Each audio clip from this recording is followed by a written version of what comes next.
शाहजहांपुर एक छोटा सा प्यारा शहर।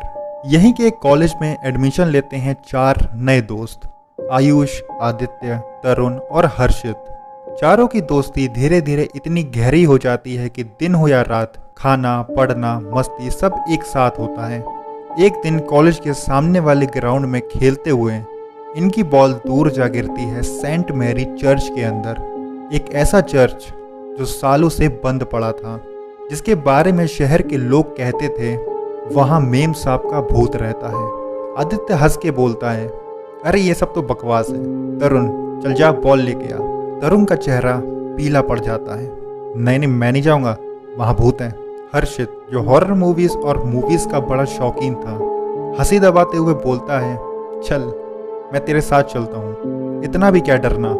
दोपहर के 3 बजे दोनों चर्च के गेट के अंदर घुसते हैं।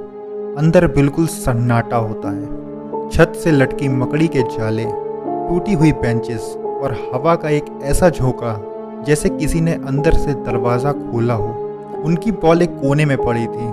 तरुण ने जल्दी से बॉल उठाई, लेकिन जैसे ही वो दोनों वापस मुड़े, एक रोने की आवाज़ सुनाई दी। हर्षित ने धीरे से पूछा, तरुण तूने सुना वो? दोनों ने पलट के देखा, लेकिन वहाँ पर कोई नहीं था। हर्षित, चल निकल यहाँ से। तरुण बहुत जोर से चिल्लाया और वो दोनों भागकर बाहर आ गए।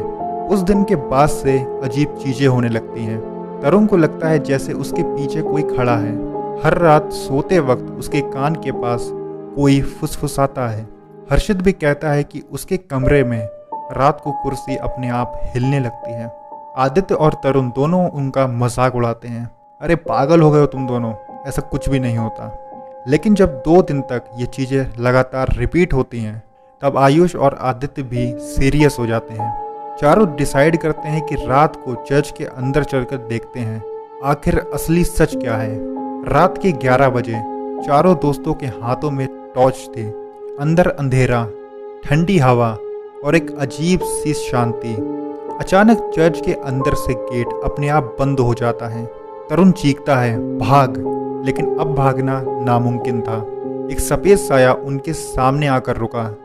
यही थी मेम साहब, आंखें लाल, गले से निकलती सिर्फ रोने की आवाज़ और पैर ज़मीन को छू ही नहीं रहे थे।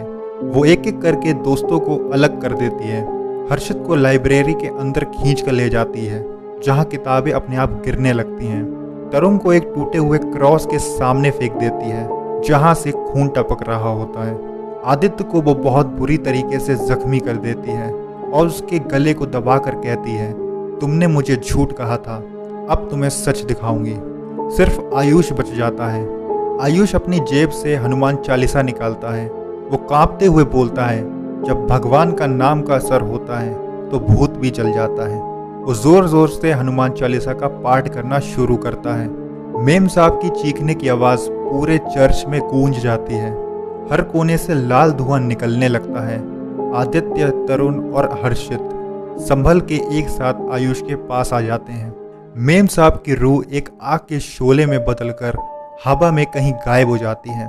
चर्च के गेट खुल जाते हैं और वो चारों रात के अंधेरे में भागकर वहां से निकल जाते हैं। अगले दिन सब कुछ नॉर्मल लगता है। चारों सोचते हैं सब खत्म हो गया। लेकिन रात को हर्षित अपना मोबाइल उठाता है तो उसको एक फोटो मिलती है। वो चारों चर्च के अंदर खड़े हैं और उनके पीछे मेम साहब खड़ी मुस्कुरा रही होती है। स्क्रीन का फ्लैश एकदम ब्लैक हो जाता है। क्या मेम साहब का भूत चला गया था? जानने के लिए देखिए पार्ट 2। और वीडियो पसंद आई तो वीडियो को लाइक और चैनल को सब्सक्राइब जरूर कर लेना।